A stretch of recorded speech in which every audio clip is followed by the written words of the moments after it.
What's going on, fandom? I am here today and here to do one thing, and that is to tell you, did Dragon Ball Super movie Broly live up to the hype?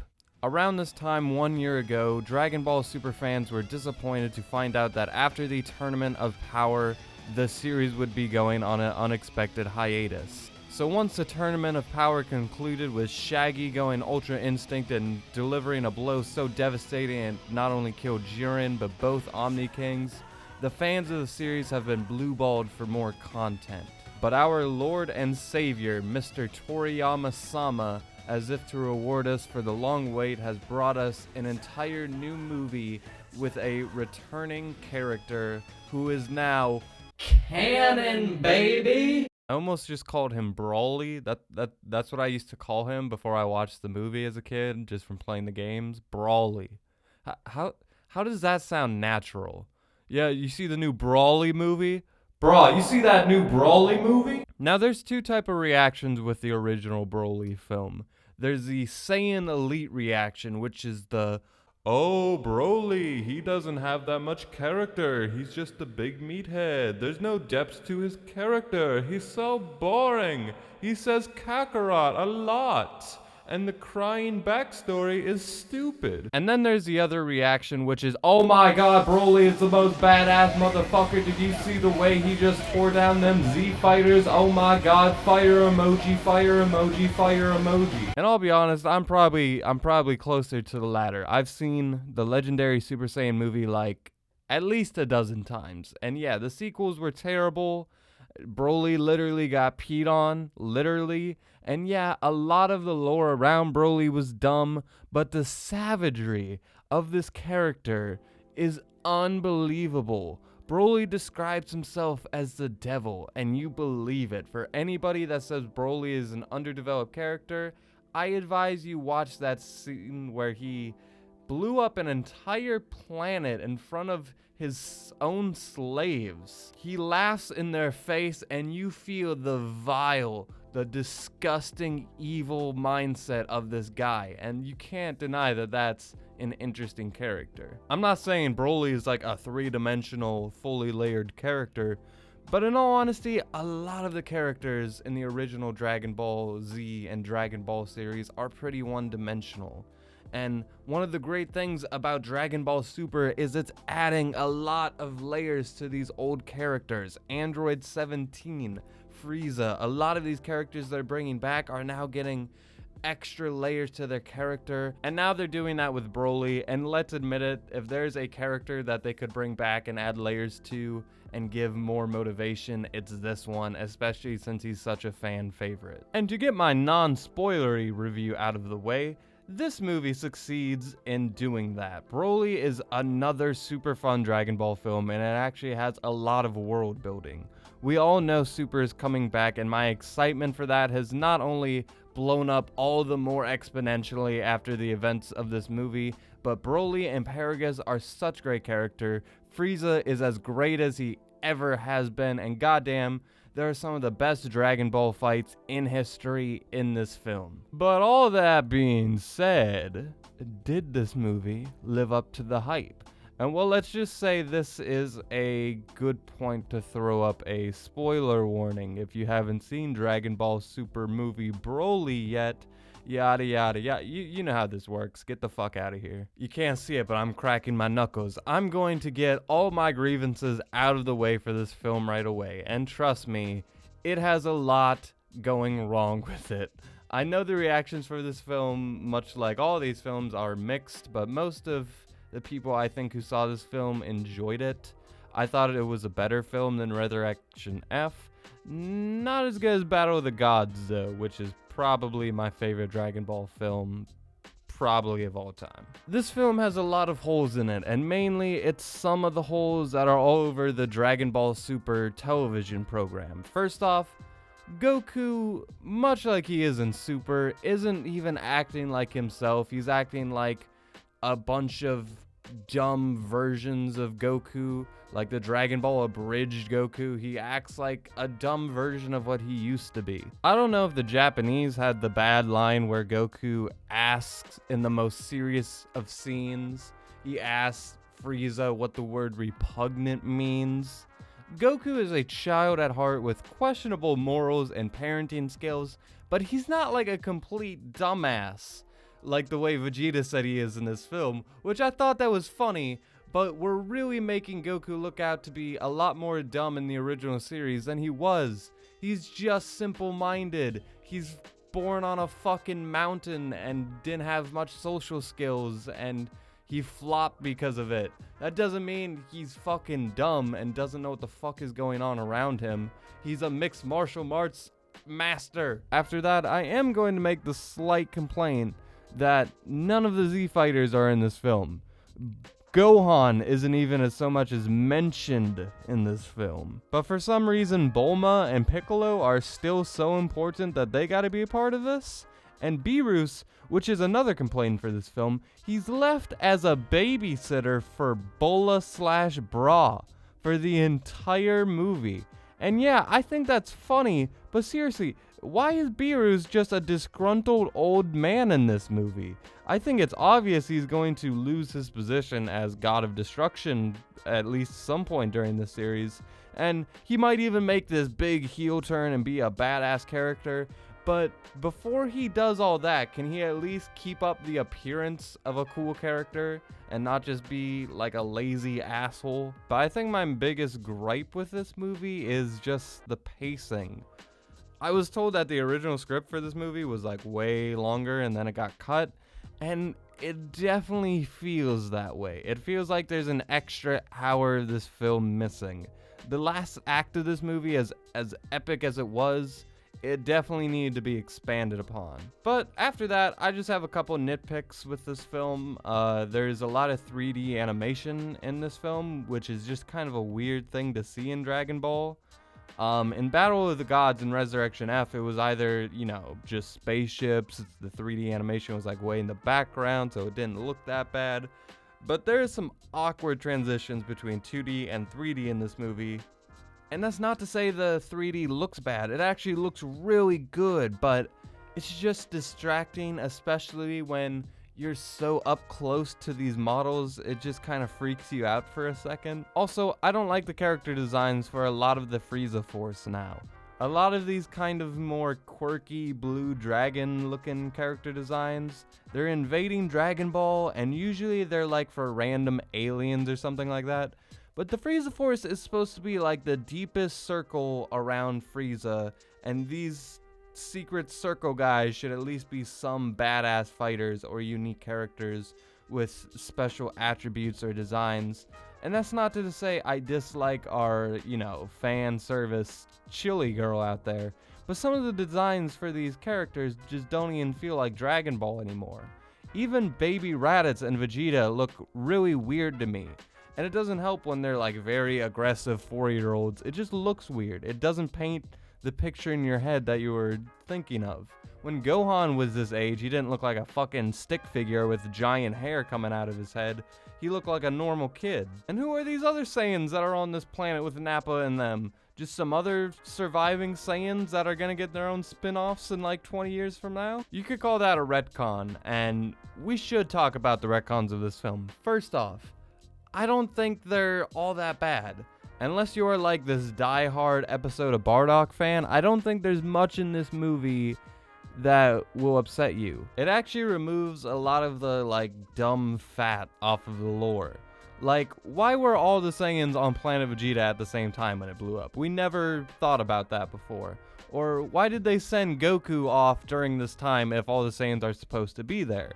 And it makes sense now because Frieza called them all there, and then Bardock got suspicious, and then he sent Goku away to Earth because it's a tiny little planet with weak-ass life forms, apparently. So next time you insult Yamcha or Krillin or any of the other humans, just remember that their lowly level powers are why Goku is there in the first place, goddammit. But on top of making the original lore make a little bit more sense, it also adds a little bit of dumb fat to the lore. For someone like me who doesn't know fuck anything about the manga or about Jine, what they're doing with her, I was so excited to see because I finally get to see Goku's mom in this big introduction, but literally all she does in this film is cook and ask questions to Bardock. She just questions what he's doing. It doesn't even feel special. She didn't feel like a big deal or like she was making any kind of debut. She was just another character. Oh, and speaking of what Bardock is doing, what is Bardock doing in this film? Okay, I don't expect episode of Bardock version of Bardock here, but he feels like a random compassionate father for the sake of moving the plot along. And I feel like we've always imagined what Saiyan's lives were like, you know? We maybe pictured Bardock in a, little old war tribal house with his wife and being like, oh, where is Raditz? Oh, I don't know, honey. How was work? But now that we're actually seeing that, it's a little weird. I don't know if this is actually what I wanted. Anyway, I'm done being negative. It's time to start gushing all over this film. First off, this film looks amazing. Sure, the fight scenes are short, but damn it, if they don't cover a lot of ground in these fights. And the choreography is much different than your typical Dragon Ball fight. Most of the fights in the original series are either big punch fests or they're contests on who can make the biggest fart explosion. Whereas with Broly, all the fighting is up close and personal. You even get a lot of POV shots in this film. These are up close and personal moments combined with the adrenaline speed that it has. It makes it feel like you're really watching something. You're really being a part of this serious, life-shattering fight. It's a really unique style. Like I said earlier though, a lot of our favorite characters are not in this movie, but the characters that are here are for the most part the best they've ever been. I'm loving Frieza's new place in the show. We know Frieza isn't gonna ever be a good guy, and we want him to still be a main character, so how do we keep him around? Well, we make him this galactic asshole that's always lurking in the background. He's just ready to cause mayhem, and this is the perfect role for him. Paragus and Broly, they're both great. We still have the original concepts for these characters. They're still the same idea. Except now, whereas Paragus in the old film wanted to control Earth for some reason, and he vaguely hated Vegeta because of his dad, but now has waited all these years to finally fight now that he's made it a replica planet Vegeta, but it's a planet full of slaves, so that means he made this planet of slaves first. Okay, and he's gonna wait for this fucking planet to clash into this planet, and instead of actually just having Broly kill them, which would make more sense. It's a weird motive for Paragus in the last film. And in this film, Paragus loves his son. He's a Saiyan, and he is a heartless asshole, but he is literally in control of this monster that could kill him. So he doesn't know how else to react with Broly other than act like he's a mad dog that could attack at any time, but until then he has to restrain him. And then we got Broly, who's kind of like a gentle giant, but a giant that can at any point Hulk out and kill everything. Basically, the way that Broly is explained to have this much power is he's able to unlock his great ape form outside of seeing the moon and having a tail. So basically, he gets the Great Ape 10 times multiplier on top of the Super Saiyan multiplier, so that's kind of explained why he's got this like infinite amount of strength so soon. Obviously, if Goku or Vegeta were able to unlock these powers, they'd be fucking invincible, even more fucking invincible. They'd be like 10 Super Saiyan X Ultimate Instincts stacked on each other and then fused, good God, and who knows how strong they'd be. But that's why Broly is as strong as he is, and when they introduced his backstory where he has this like giant pet monster, but then Paragus shot off its ear, and he's made armor via this animal's ear, and I thought that was a pretty interesting backstory, and I was like, oh, that's how he's gonna turn Super Saiyan. Vegeta's gonna like blow up his friend's ear or something off of his body, but that didn't happen. I thought that was just a cheap way for him to Hulk out, but that's not what happened. I really liked his design and his outfit in the original movie, but I'll take a outfit with meaning and backstory almost any day over just a random cool outfit. So I thought that was a cool design choice. And the end fight to this film was actually really cool. We teased Broly and Whis fighting. We had Frieza and Broly fighting, which was just a hour-long job fest, and I wish I could have saw it. And then we had the fusion going on during all this time, where Vegeta classically doesn't want to do the dance. He will rather let the whole universe blow up, but then he comes around, and again, Veku comes out.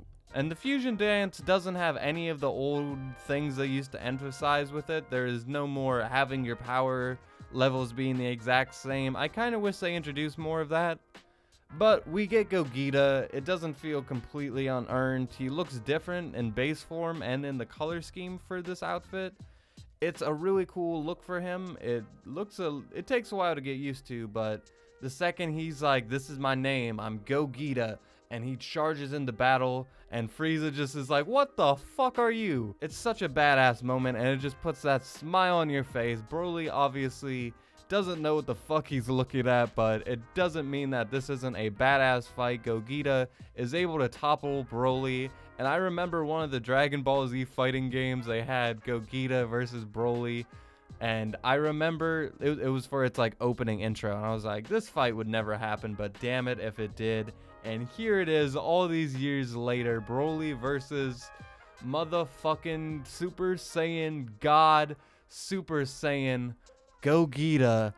God, it is a weird time to be a Dragon Ball fan, and I'll be honest, there is so much more Dragon Ball content. We got the show. This isn't the last movie, I'm pretty sure.